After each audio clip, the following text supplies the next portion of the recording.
Hari ini kita ketemu mau bahas tentang hemoroid.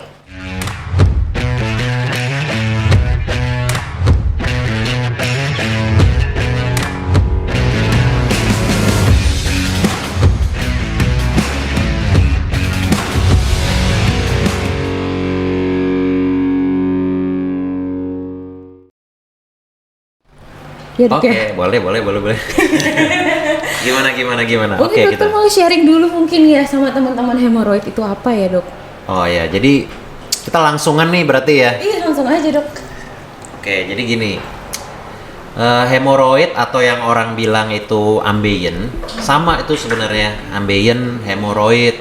Ada yang bilang lagi apa ya? Wasir. Wasir. Nah, kadang-kadang memang itu kan bagian di daerah bagian yang kotor ya. Kadang-kadang orang malu, kadang-kadang orang takut ke dokter karena ada lagi yang merasa ini benjolan, dipikir hemoroid, dipikir ambeien, dipikir wasir, tapi ternyata bukan. Jadi apa sih sebenarnya ambeien atau hemoroid itu gitu? Sebelumnya saya mau cerita sedikit nih, intermezzo sedikit. Boleh ya. banget. Jadi Alkisah itu ada perdebatan antara organ tubuh ya. Ada mata, mulut, telinga sama anus. Ya, jadi mereka berdebat nih. Si mata bilang, "Aku yang paling hebat nih. Kalau nggak ada aku, kamu semua nggak bisa melihat keindahan dunia," katanya. Terus si mulut bilang, "Aku yang paling hebat karena mulut ini aku bisa makan enak, menyehatkan tubuh." Gitu. Terus telinga bilang, tunggu dulu, aku nih yang paling hebat nih, telinga. Aku bisa mendengar musik yang bagus-bagus, sehingga kita bisa belajar untuk berbicara. Coba nggak ada telinga, mulut kamu nggak bisa bicara loh, mata kamu cuma bisa lihat aja loh. Si anus, giliran anus mau bicara. Kalau aku, semua pada ribut tuh. Sudah kamu diam aja anus, kamu dibawa kotor, dia bilang. Si anus dia ngambek. Akhirnya dia nggak mau bicara. Dia tutup mulut nih si anusnya nih. Dia tutup aja lubangnya. Nah, baru 2 jam yang lain udah teriak-teriak. Anus, ampun. Kita mau kentut nggak bisa, mau berak nggak bisa. Jadi mereka semua minta maaf nih. Semua yang lain teriak-teriak nih. Jadi ya itu intermezzo aja itu ya. Jadi sebenarnya walaupun dia itu mungkin part yang di bawah nggak kelihatan, mungkin kecil, kotor, bau gitu ya, tetapi dia punya peranan penting dalam tubuh kita. Jadi maksudnya jangan sepelein gitu kalau ada masalah di sana gitu kan ya. Jadi ya kita kembali lagi nih ke hemoroid ambeien ya. Jadi kalau ambeien itu sebenarnya terjadi pelebaran pembuluh darah di daerah anus itu, di daerah bawah sana terjadi pelebaran pembuluh darah di titik-titik tertentu, disertai dengan adanya kerusakan jaringan pengikat gitu. Ada jaringan ikat, supporting tissue di sekitarnya itu rusak, sehingga pembuluh darahnya yang membesar, supporting tissue-nya membesar, jadi dia melorot ke bawah. Orang Jawa bilang apa? Delosor ya.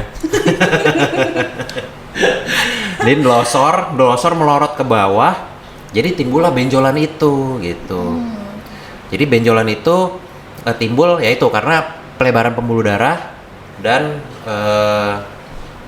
supporting tissue jaringan pengikatnya rusak gitu. Itu ada penyebabnya nggak sih, Dok?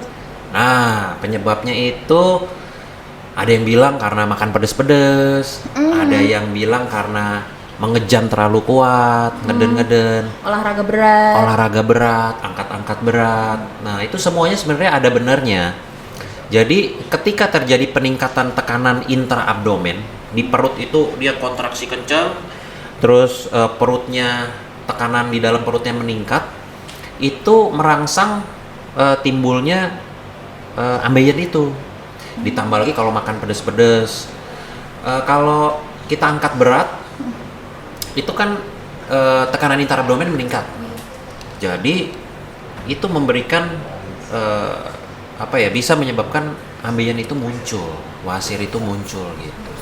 Kalau misalnya dulu pas zaman koas dulu ya, Dok, kuliah gitu, kayaknya yang kena hemoroid ambeien ini kayak orang-orang yang pasca melahirkan, terus orang-orang yang sudah berusia kayak gitu. Tapi semakin kesini kayaknya semakin banyak anak muda ya dok ya yang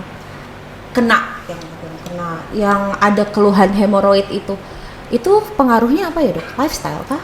Atau? Ya, jadi memang sebenarnya kalau orang udah dengar ambeien terus pengen datang ke dokter bedah tuh takut biasanya tuh. Iya. Karena nih kalau datang ke dokter bedah nih, ke dokter Raymond nih pasti dioperasi nih.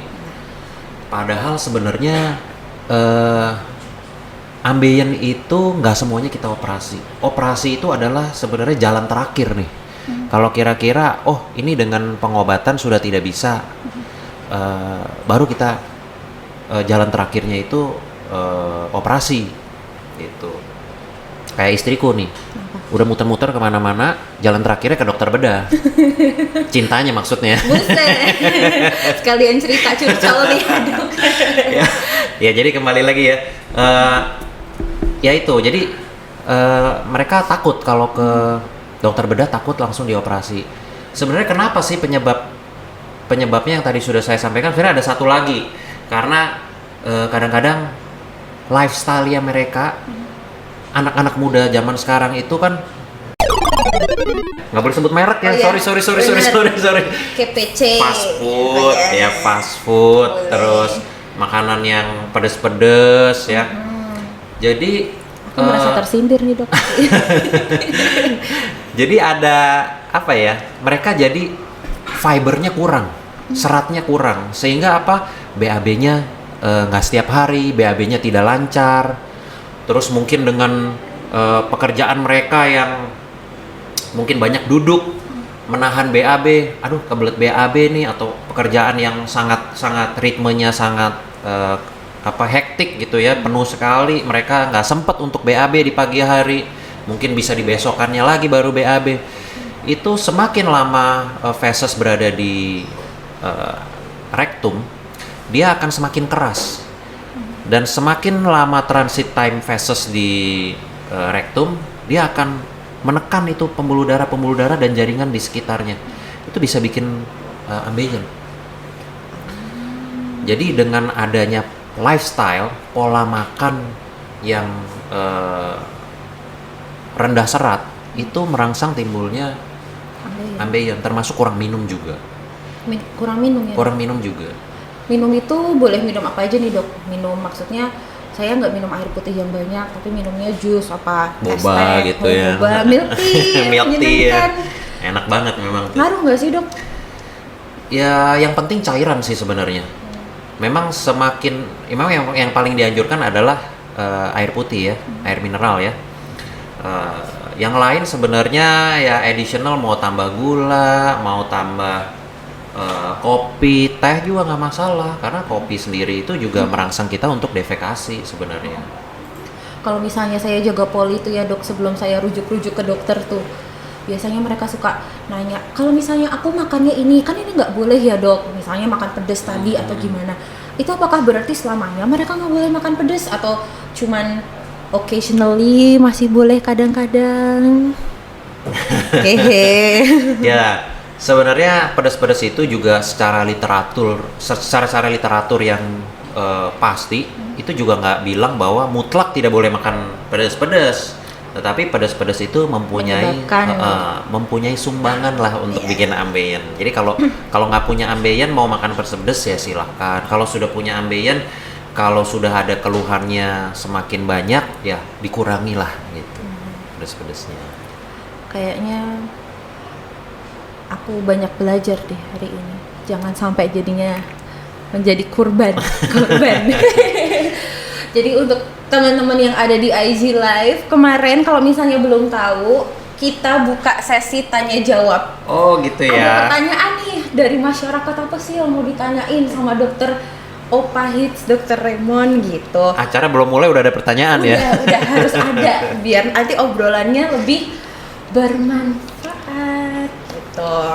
Nah kemarin mungkin ada teman-teman yang nggak kesampaian atau belum kesampaian untuk bertanya sama dokter Raymond atau dokter-dokter yang lain. Jangan lupa buat follow akun Instagram Rumah Sakit Pantai Wilasa Citarum and Instagram aku, karena aku juga buka open kolom komentar untuk bertanya. Nah, kemarin Dok ada banyak banget nih teman-teman yang mau bertanya sama dokter. Tadi untuk penyebabnya yang gitu-gitu kan udah sempet kita bahas ya Dok. Oke. Untuk ambeien misalnya, yang sering juga orang tanya ya, misalnya mamahku nih punya bakat atau dia punya bakat, mama saya tuh ambeien, papa saya ambeien. Apakah itu berarti semua anak-anaknya aja bakal ambeien juga apa gimana ya? Oh gitu ya. Itu kayaknya semua orang bakal takut kayak gitu deh Dok. Gitu ya. Mama saya bakat darah tinggi, mama saya gitu bakat ya. ambeien gitu. Tapi setahu saya tuh bakat itu yang keren-keren ya, bakat nyanyi, pemain basket bakat gitu ya. iya berenang, bakat main basket. Ini kok bakat ambeien ya? Kayaknya kok Agak serem. biasanya kan bakat yang keren-keren ya. Berbakat gitu, nih kamu anak berbakat ambeien tuh. Ya, jadi ya ambeien itu bukan bakat ya. Tetapi lebih erat sekali hubungannya kayak yang tadi kita obrolin tuh, yang lifestyle lah. Kalau Lebih masalah erat keturunan arahnya ke gitu, sana. Kalau arah berarti keturunan nggak sih gitu enggak ya? lah. Jadi lebih ke arah memang itu ke arah lifestyle. Oke. Kalau orang tuanya ambeien belum tentu lah anaknya ambeien gitu. Jadi teman-teman di rumah yang nonton, jangan lupa pesan Pak Raymond. Walaupun dia kecil, tidak berbau dan di bawah sana tak tampak, dia penting. Jadi walaupun keluarga mama papa ada yang hemoroid, bukan berarti kalian otomatis akan menjadi apa? Pengidap. Penderita hemoroid. Akan memiliki bakat nih. tambahan gitu Iya. maksudnya. Jadi harus lifestyle, makan dan lain-lain tetap harus dijaga. Sip ya. Oke. Terus yang kedua nih Dok, ada yang bertanya. Ini yang tadi kita bahas juga sih.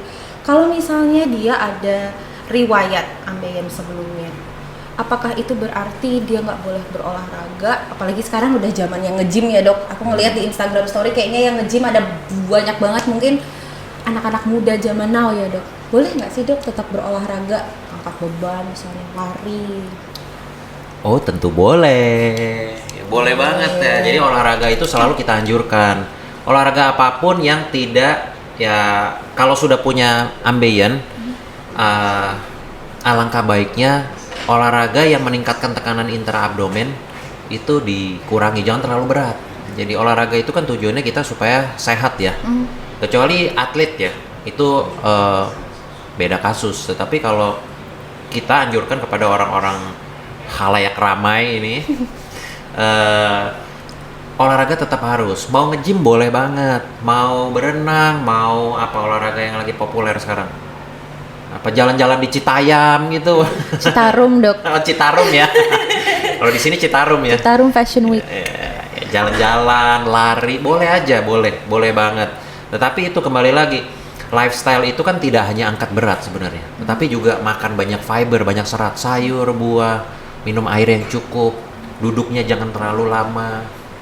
Itu penting sekali. BAB-nya dikondisikan, dibiasain rutin setiap pagi, sehingga tidak ada penundaan BAB gitu. Jadi lifestyle, salah satunya olahraga boleh sekali, tetap boleh dikerjakan gitu. Terus Dok, ini menyinggung HBAB tadi ya Dok.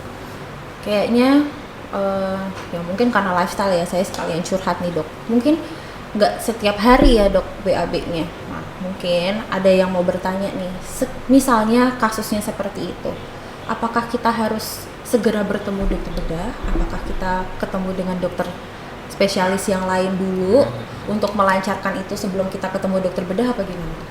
Iya, jadi orang-orang ini punya frekuensi BAB yang berbeda-beda. Ada yang setiap hari, ada yang 2 hari sekali, ada yang 3 hari sekali, ada yang bahkan 5 hari sekali gitu. Memang kalau antara 1 sampai 2 hari itu kita masih toleransi lah. Setiap hari itu yang paling baik. 2 hari sekali oke. 3 hari sekali waspada. Misalnya begitu. Kalau 5 hari sekali sudah harusnya dicari tahu nih kenapa nih kok BAB-nya bisa 5 hari sekali. Karena semakin lama frekuensi BAB itu ada pada seseorang, maka tingkat dia kemungkinan untuk terkena ambeien akan semakin besar. Kalau sudah punya ambeien tapi frekuensi BAB-nya masih panjang-panjang, itu juga akan memperparah, menyebabkan proses ambeien itu akan terus berlangsung gitu. Dan dia progresif ya dok ya, bisa aja dari kecil jadi makin besar gitu ya. Bisa. Ya memang kalau masih kecil kita bisa obati dulu, kita bisa atur lifestyle kita. Terus kalau udah ada yang sudah agak besar tapi dia bisa kempes dengan obat-obatan, dengan lifestyle. Ada yang sudah terlalu besar tidak bisa kempes lagi, itu juga ada gitu. Nah itu yang membutuhkan operasi itu berarti yang udah komplikasi gitu ya dok, yang udah nggak bisa kempes, yang udah besar. Nah jadi kita punya klasifikasi sebenarnya, namanya Gallagher classification. Jadi ada 4 tuh. Jadi ada yang masih dipegang sekarang itu adalah grade 1, grade 2, grade 3, grade 4. Gallagher classification. Yang grade 1 itu dia nggak ada benjolan di anus. Tapi kalau BAB kok setelah BAB di klosetnya kok ada garis merah, ada darah netes. Nah, itu kita sudah masuk dalam hemoroid grade 1. Yang kedua, kalau grade 2 itu dia benjol pada saat BAB, keluar benjolannya, tapi bisa masuk sendiri. Yang kalau grade 3 saat BAB dia sudah besar, menonjol, nggak bisa masuk sendiri, harus didorong pakai tangan dok. Ini kalau nggak didorong pakai tangan dia nggak mau masuk. Nah itu udah grade 3. Nah kalau udah didorong pakai tangan nggak bisa juga, didorong keluar lagi, itu sudah grade 4, grade akhir. Nah itu kalau sudah grade 4 itu mutlak harus operasi. Kalau misalnya masih grade 2, grade 3 gitu, kalau misalnya operasi sendiri boleh? Operasi sendiri di rumah gitu, ngeri banget. Melangkahi dokter Emon tarzannya. Jadi ya sebenarnya kalau sudah terdiagnosis dengan hemoroid, ambeien, wasir, itu nomor 1 sebenarnya atur pola hidup, lifestyle itu nomor 1. Yang kedua kalau masih grade 1 itu dengan obat-obatan bisa. Grade 1, grade 2 itu dengan obat-obatan masih bisa. Grade 3 kalau mau dievaluasi dulu, masih takut operasi, mau dievaluasi karena tidak mengganggu, silahkan dengan obat-obatan boleh. Tetapi kalau takut nanti di kemudian hari sudah jadi grade 4, biasanya orang datang ke sini tuh ke rumah sakit sudah grade 4, sudah sakit, udah nggak bisa duduk. Iya. Udah duduknya udah miring begitu ya. Kayak dompetnya tebel banget, padahal ya yang tebel anusnya. Iya, itu udah nyeri sekali baru datang dan minta cepet-cepet dioperasi karena sudah nggak tahan. Nah, sebelum itu menuju ke arah sana, sebelum sakit, itu sudah kita berikan tindak lanjut. Biasa dengan obat-obatan nggak bisa, baru kita operasi. Sekarang itu teknologinya udah berkembang sekali ya. Banyak sekali teknik-teknik, alat canggih yang Rumah Sakit Pantiwilasa Citarum ini punya. Ada yang tidak nyeri, ada yang painless untuk untuk operasi hemoroid. Contohnya kita pakai yang kayak ini nih alat yang kita bawa nih. Wah, aku pikir ini mainan, boleh pinjam. Itu bukan mainan anak saya loh ya. Ini bentuknya kayak mainan anak-anak nih. Memang. Bentuknya kayak mainan anak-anak tuh yang si abang-abang suka jualan di sepeda gitu kan. Iya, di pinggir jalan di mana warnanya juga kayak fast food itu. Iya, biar menarik. Mau jelasin nggak dok kira-kira ini alat apa? Iya, jadi ini keren banget ini alat ya. Jadi alat ini namanya ya saya terpaksa sebut merek. Nggak terpaksa sebenarnya, dengan bangga menyebut merek ini karena ini buatan Indonesia. Dan ini yang nyiptain, yang bukan ciptain ya, menginovasi adalah orang Indonesia. Dan diharapkan sebentar lagi nanti go international gitu ya. Jadi alat ini dibentuk karena banyak sekali orang Indonesia yang punya hemoroid, punya ambeien dan datang udah gede-gede. Kalau di luar negeri, di Amerika, mereka kecil-kecil aja udah datang tuh ke dokter. Jadi bisa ditangani dengan baik. Nah, alat ini kita nggak pakai pisau, tidak pakai jarum, pakai jarum sih, pakai jarum untuk bius lokalnya, jarum bayi tapi. Jadi pada saat tindakan menggunakan ini kita tembak aja tuh ambeiennya, cetuk gitu. Nanti ambeien yang ada itu kayak dikaretin, kayak buntut kucing, kita karetin nanti putus sendiri kan. Kalau nggak boleh sebut ya kan, katanya hewan itu katanya kasar gitu kan ya. Kalau kucing kan nggak pakai, kita pakai kucing aja. Kayak dogi ya, guguk ya. Itu kalau buntutnya dikaretin, nanti putus dia, putus tanpa ada rasa nyeri. Nyeri. Jadi sama dengan ini, nanti kalau kita karetin tuh ambeien-nya, dia putus tanpa ada rasa nyeri. Jadi ini kita bisa bilang painless ya. Mungkin dari 100 pasien cuman 2 pasien yang bilang kemeng-kemeng, agak kemeng dok nih gitu. Jadi kalau zaman dulu momok sekali bawa operasi hemoroid itu katanya nyeri banget kan, menyakitkan ya. Penyembuhannya lama. Betul banget. Nah sekarang kita punya alat yang canggih. Ini salah satunya. Sebenarnya masih ada alat canggih lain ya di kamar operasi kita. Cuman nggak mungkin karena alatnya tidak memungkinkan untuk saya bawa ke sini. Jadi untuk sementara inilah mainan anak-anak yang sangat bermanfaat. Gitu. Oh saya juga baru baru lihat kalau bentukannya ternyata seperti ini. Pas tadi Pak Raymond aku bawa buku dan HP, kok Pak Raymond bawa mainan. Aku malah bawanya mainan ya. Ternyata sangat bermanfaat ya dok. Iya. Jadi kalau masih grade 1, grade 2 dengan perdarahan tuh kita bisa pakai ini. Gitu, tidak nyeri, 1 hari langsung pulang. 1 hari langsung pulang, penyembuhan di rumah semenyakitkan itu nggak dok?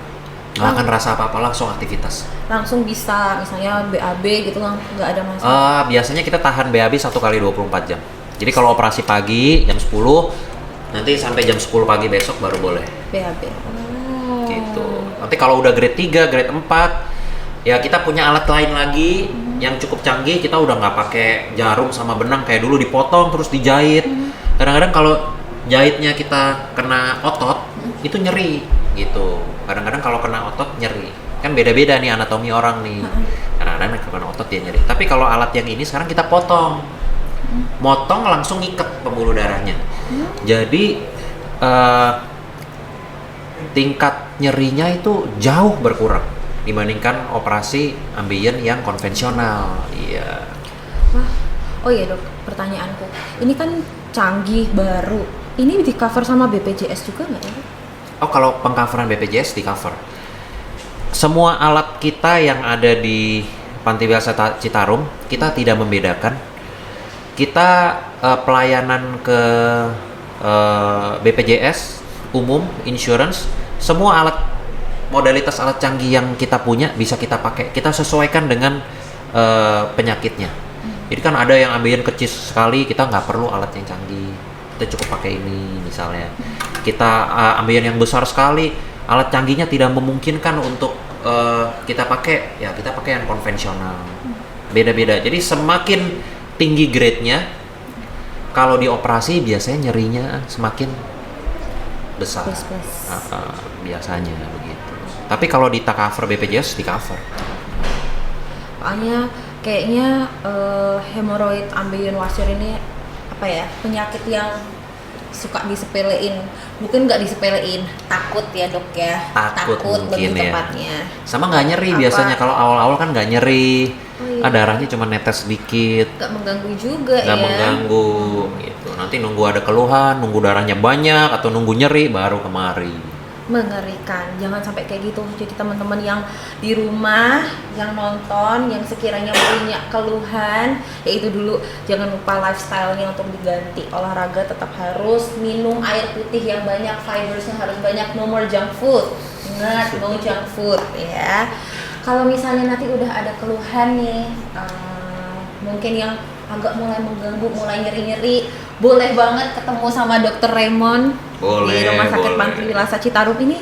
Sekalian ada jadwal prakteknya Senin sampai Sabtu jam 11 sampai jam 2. Sebelumnya dokter operasi kah?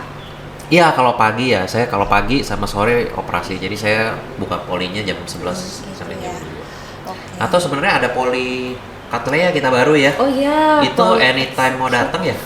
Oh iya benar, anytime mau datang tanpa harus menunggu, tanpa harus ngantri panjang. Iya. Sekarang di rumah sakit kita juga ada fasilitas klinik eksekutif yang juga ada Pak Raymondnya. Jadi kalau misalnya teman-teman mau ketemu Pak Raymond, boleh banget langsung mendaftarkan diri di Rumah Sakit Panti Wilasa Citarum. Yeay, ada lagi nggak dok yang mau di sharing sama teman-teman, mungkin pengalaman atau pengalaman operasi atau pengalaman di poli gitu. Oh ya, paling ya pesan saya buat teman-teman di rumah, di kantor, di manapun Anda berada. lifestyle itu penting sekali. Dengan berkembangnya era digital, work from home yang menuntut kita untuk banyak duduk, jarang bergerak, jarang kena matahari, jarang berolahraga, makannya bisa GoFood yang mudah, yang 24 hour, yang junk food. Saran saya jangan lupakan fiber, serat, buah, sayur. Buah dan sayur itu murah loh harganya. Iya, ternyata ya dok. Buah ini yang Dibandingkan makin mahal nih. burger. Tetapi itu sangat sekali berguna seratnya buat tubuh kita. Dia bisa membersihkan usus-usus, dia bisa mencegah, menghambat terjadinya ambeien, juga minum air yang banyak. Dan apapun masalah yang muncul, sekecil apapun di daerah anus itu, jangan sampai anusnya demonstrasi nanti, dia ngambek, dia tutup mulut nih.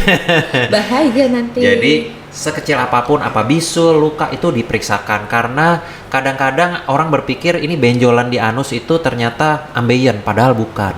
Ada diagnosis lain yang mungkin lebih parah dari ambeien seperti visura, fistula ani, ya itu harus kita bedakan gitu. Jangan takut ketemu saya karena nggak semuanya saya operasi. Saya ini bukan tukang bedah. Ya, kita kalau tukangnya itu terima potong tidak terima benerin gitu ya. Jadi operasi itu jalan terakhir untuk ambeien. Selama kita masih bisa lakukan lifestyle modification, selama kita bisa berikan obat-obatan dan itu mengurangi gejala nyerinya, ya sudah. Gejala perdarahan yang berkurang, hilang, nggak usah operasi, nggak apa-apa. Tapi kalau masih mengganggu, ya baiknya sih dioperasi. Dan itu operasi itu sifatnya hanya saran, karena kan saya nggak bisa paksa. Operasi itu hanya saran. Keraguan, ketakutan, nggak usah khawatir. Kita udah punya alat-alat canggih yang sudah disiapkan sama Panti Wilasa Citarum. Nanti datang ke sini ngobrol dulu. Kita lihat dulu, kita diagnosis yang benar nggak nih ambeien, perlu operasi atau enggak, operasi pakai alat yang mana, silakan. Gitu. Itu aja pesannya. Jadi jangan takut, konsultasi dulu aja boleh kok ya dok ya, nggak langsung harus hari itu juga operasi. Pak Raymond nggak maksa, nggak semenakutkan itu. Oke, jadi itu adalah sharing aku dan Pak Raymond hari ini seputar hemoroid. Terima kasih banyak Pak Raymond untuk sama-sama ilmunya. Aku juga banyak mendapatkan ilmu hari ini. Maybe next time kita buka kolom komentar lagi sama teman-teman. Kira-kira apa yang mau dibahas, topik apa yang pengen kalian tanyakan, terus sama spesialis apa. Nah makanya jangan lupa untuk follow Instagram Rumah Sakit Panti Wilasa Citarum Official dan juga Instagramku @graceXPRY. Sampai bertemu next time di episode berikutnya di SOS. Gini dong. Sesi obrol santai.